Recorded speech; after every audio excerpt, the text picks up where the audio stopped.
Kadama TV gana amawulire genda nnyo okuleeta olwaleero gali controversial.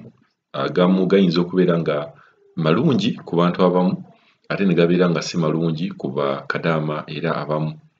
Kiri nti gavumenti ya Uganda yazzeemu neeta kampani ezireeta abantu ebweru okubeera nga ziddamu okuleeta bakadaama.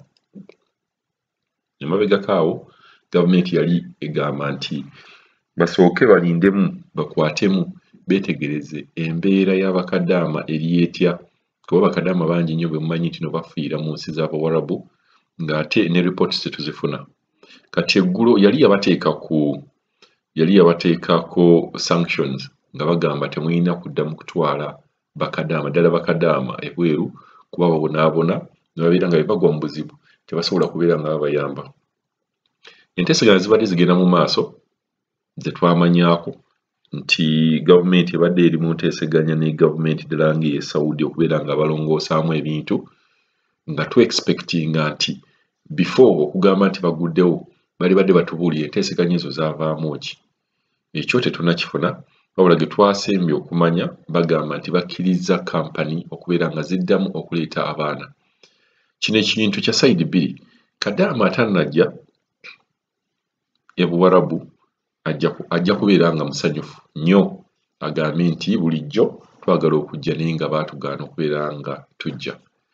Kadaama akirimu ali mu Buwarabu ajja kiraba naye mu ngeri agamba abantu bano baguddewo baatugamba bagenda tuyambako ku bintu by'emisaala, ku bintu by'okulaba nga Abawarabu tebatubonyaabonya, ku bintu by'okufulowinganga emisango egibeera gibaddewo, naye tewali kintu kyonna kikolebwawo. Kati ebintu bino bintu bya njawulo era buli kadaama alina engeri gy'agenda okubeera ng'abirabamu mu ngeri ey'enjawulo, okusinziira nti twali tu-expectinga gavumenti okubeera ng'egamba nti kino na kino na kino na kino, okusinziira enteeseganya ezibaddewo gavumenti ya Saudi ekikkiriza oba tekikkiriza.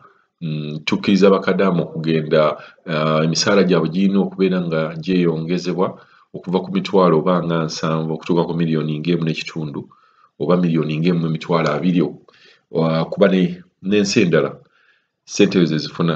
So ekintu kino tekirina bwe kyalabiseeko wabula bagamba nti baguddewo era kampani zaatandise okubeera nga zitwala abaana ebweru bakadaama. Nawuli babadde babatwalira mu nkukutu, naye kaakati kiri open nti kampani zazzeemu okukola.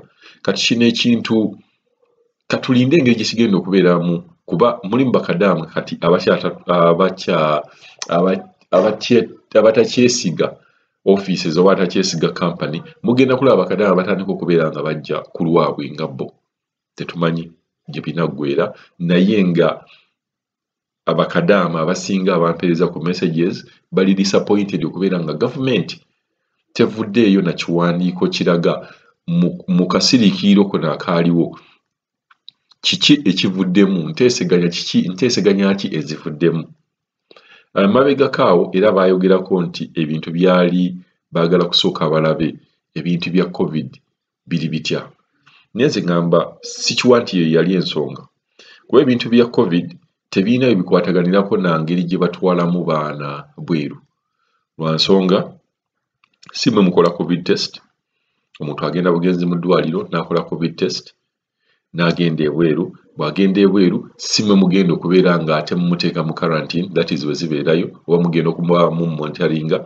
Bw'atuuka ebweru tugambye nti atuuse Saudi, gavumenti y'e Saudi ye muvunaanyizibwako okulaba nga omuntu gwe bayingiza muntu mulamu ng'ate ovudde n'empapula eziraga Uganda nti naawe oli mulamu. So tetumanyi lwaki ekintu kino mwakitadde bwe mutyo nga temusoose tunnyonnyola kiki ekyavuddemu, biki bye mwateesaako.